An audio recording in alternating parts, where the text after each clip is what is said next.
परित सरिस धर्म नहीं भाई, यह चौपाई अत्यंत सरल है और अत्यंत गहन है।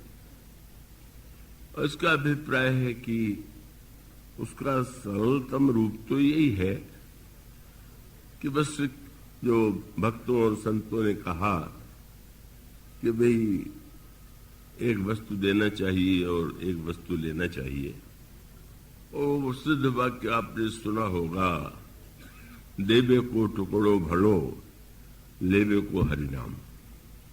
कोई भूखा व्यक्ति है तो उसे हम अपनी शक्ति भर यदि उसे उसकी भूख को मिटाने के लिए प्रयत्नशील है तो ये परहित की ही वृत्ति है। और ये हमारे आस्तिक, हमारी संस्कृति में अतिथि को अत्यधिक महत्व इसीलिए दिया गया। अतिथि माने किसी संबंधी ने सूचना दी हो कि इस दिन मैं आऊंगा, तो वो अतिथि नहीं। अतिथि का अर्थ कि जिसके आने की तिथि का पता न हो, और न पता होने पर भी उसको देख करके अगर हमारे हृदय में यह भावना उत्पन्न होती है कि नहीं, हमें यदि वह भूखे हैं तो खिलाना चाहिए, उनका सम्मान करना चाहिए, तो यूं कह सकते हैं कि आप ये जो भी दान दें, और दान देने में भी वही, उसमें भी बात वही है।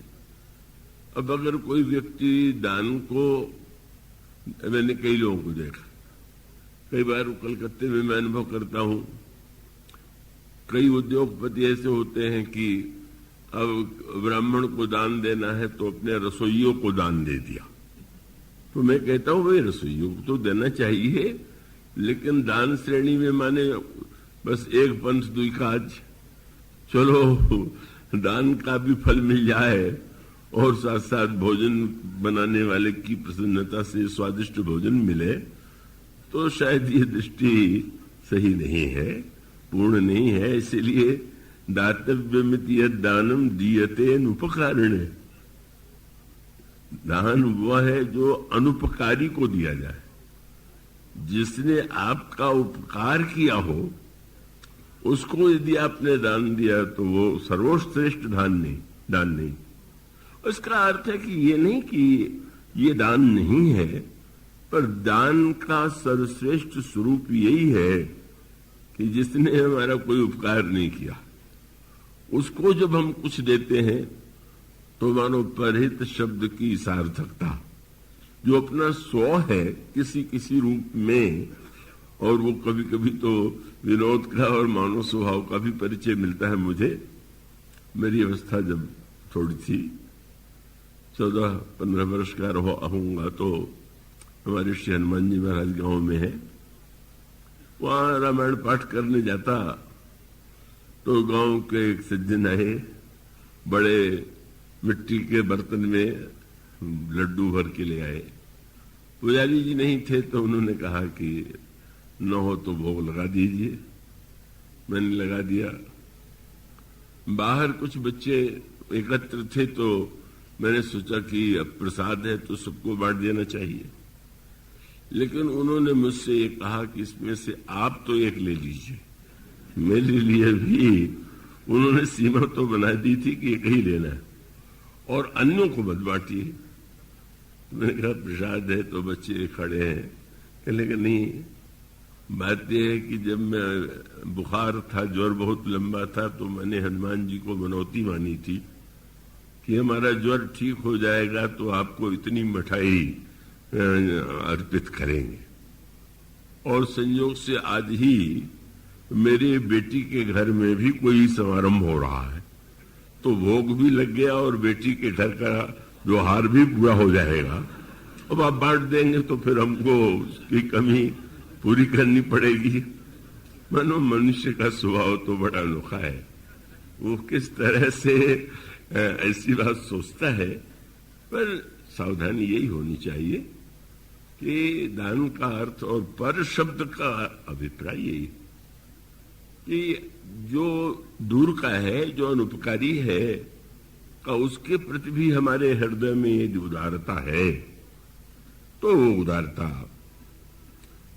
सचमुच सही अर्थों में उदारता है और अपनों के प्रति उदारता होनी ही चाहिए, पर वह तो कर्तव्य है और वो एक प्रकार से परस्पर आदान और प्रदान है, उसका एक अपना महत्व है।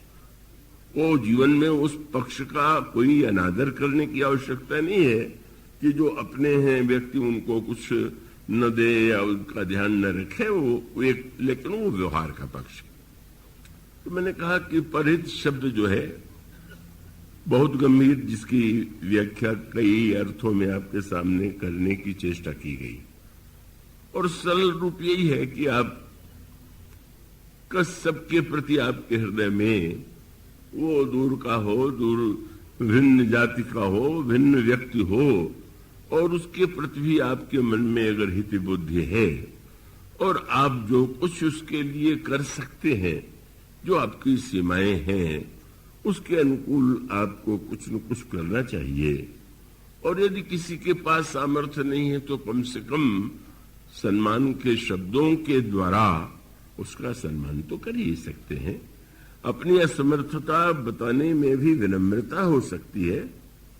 तो इसलिए वस्तुतः यह परहित शब्द अत्यंत सरल है, पर उसका एक तात्पर्य है जो उसकी दार्शनिक या आध्यात्मिक व्याख्या करने की चेष्टा की गई। कहीं ऐसा न हो कि थोड़ा सा परोपकार करने पर यह अभिमान व्यक्ति के जीवन में आ जाए कि मैं परोपकारी हूं। इसकी बड़ी संभावना रहती है, और इस संभावना का निराकरण तभी हो सकता है जब व्यक्ति परहित के जो अंतरंग पक्ष हैं और उसकी जो वो अंतिम परिणति है उस पर उसकी दृष्टि जाए। तो उसका अर्थ यही है कि हमें इस बात को नहीं भूलना है कि वस्तुतः परहित तो केवल ईश्वर और ईश्वर के भक्तों के द्वारा ही संभव है, और उसका कारण है कि व्यक्ति की सामर्थ्य की सीमाएं। पर इतना होते हुए भी अगर कोई व्यक्ति अपनी सामर्थ्य का सदुपयोग करता है तो धन्य है।